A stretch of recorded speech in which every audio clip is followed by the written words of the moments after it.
une des mamelles nourricières de notre pays. Mesdames, Messieurs, chers acteurs de l'élevage, la souveraineté alimentaire est au cœur des politiques publiques et votre secteur y occupe une place prépondérante.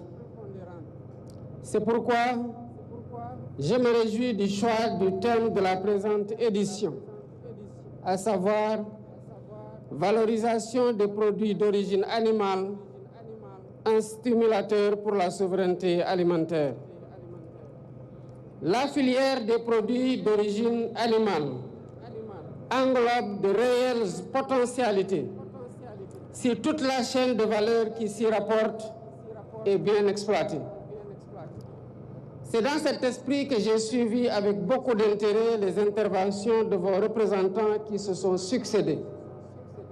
Elles soulèvent à la fois des préoccupations légitimes, énoncent des enjeux et défis et proposent également des recommandations pertinentes.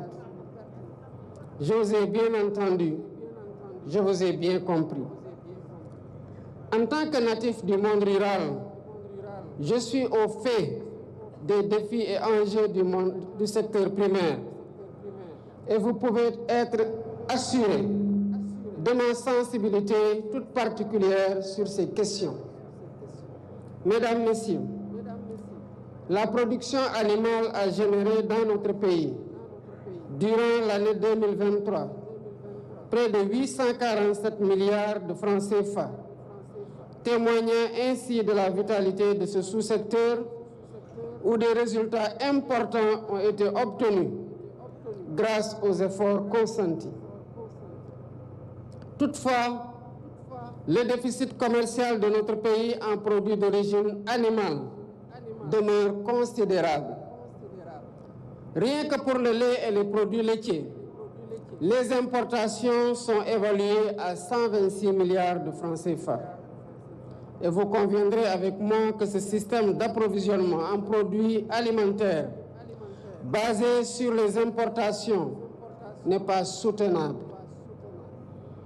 Il nous expose aux chocs exogènes et nous contraint à des subventions qui non seulement grèvent notre balance commerciale, mais bénéficient plus aux acteurs de la filière dans les pays exportateurs. Cela traduit donc une perte de part de marché pour les produits locaux d'origine animale. Notre élevage fait face à des difficultés, je le sais, parmi lesquelles on peut citer l'insuffisance des infrastructures pastorales et la valorisation des produits de l'élevage, la persistance et la recrudescence de certaines maladies, la difficulté d'accès à un foncier sécurisé pour les activités d'élevage, le vol de bétail, la faiblesse du potentiel laitier des races locales, la concurrence des produits importés, les difficultés d'accès à un financement adapté aux activités des chaînes de valeur d'élevage. À cela s'ajoute l'effet des changements climatiques, les défis relatifs à la création d'emplois décents et l'accès des populations à des produits locaux adaptés à leurs besoins et surtout moins coûteux. Ce diagnostic peu reluisant ne doit pas freiner notre ardeur. Au contraire, il doit être transformé en une réelle opportunité, compte tenu par ailleurs de la diversité agroécologique de notre pays et de nos ressources naturelles riches et variées. Je salue donc la réflexion approfondie qui a été menée sur les problématiques du secteur. Elle aura permis de cerner avec plus de clarté les forces, les faiblesses, les opportunités et les menaces pour l'élevage et ouvert la voie à des recommandations concrètes. Il nous faut produire davantage, intensifier la transformation et assurer une meilleure mise en marché des produits locaux. Mesdames, Messieurs, cette journée de l'élevage se tient à un moment clé, coïncidant avec le lancement de la première phase quinquennale d'opérationnalisation de l'agenda national de transformation Sénégal 2050. Les projets du secteur primaire figurent parmi les priorités du plan quinquennal et tous les facteurs de vulnérabilité de l'élevage feront l'objet de plans d'action spécifiques. C'est dans cette perspective que j'ai donné des instructions au ministre pour l'évaluation de la loi d'orientation agro-sylvo-pastorale et la préparation des décrets en application du code pastoral. Par ailleurs, une des mesures phares en vue de l'amélioration de l'écosystème de l'élevage est la sécurisation des facteurs de production dont l'alimentation du cheptel sera la mise en place de coopératives agricoles communautaires contribuant ainsi à fixer les jeunes dans leur terroir et à lutter contre le chômage et la migration irrégulière. Concernant l'amélioration génétique, les opérations d'importation d'animaux seront poursuivies, aussi bien pour le système extensif que celui intensif, en y intégrant les cultures fourragères et tout l'accompagnement nécessaire en termes de conduite d'élevage et de santé animale.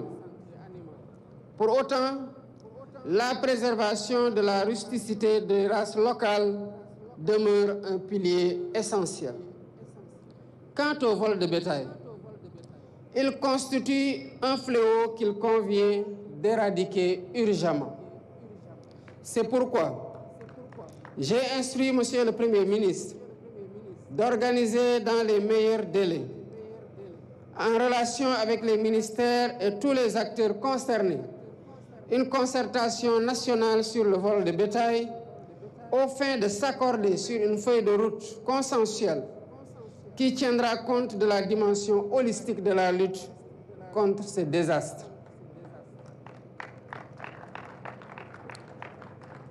Alors que notre pays s'apprête à lancer le New Deal technologique, je vous engage et vous encourage à intégrer davantage les outils numériques dans la prévention et la gestion des risques, afin de tirer profit de toutes les potentialités offertes par le numérique pour renforcer l'efficacité des politiques publiques en faveur du secteur primaire. Il faudra en particulier systématiser la digitalisation du sous-secteur, notamment pour l'identification du cheptel, la lutte contre le vol de bétail, le suivi sanitaire, l'amélioration génétique et tant d'autres aspects.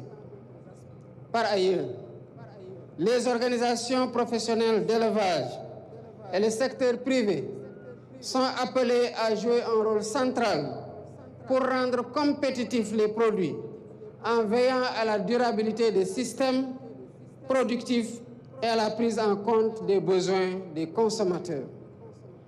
Mesdames, Messieurs, ma ferme volonté est de soutenir et sécuriser l'élevage, secteur stratégique de notre économie, afin d'en faire un vecteur du redressement productif et un moteur de croissance qui concourt à la compétitivité et à la viabilité de nos territoires, contribuant in fine à la souveraineté alimentaire.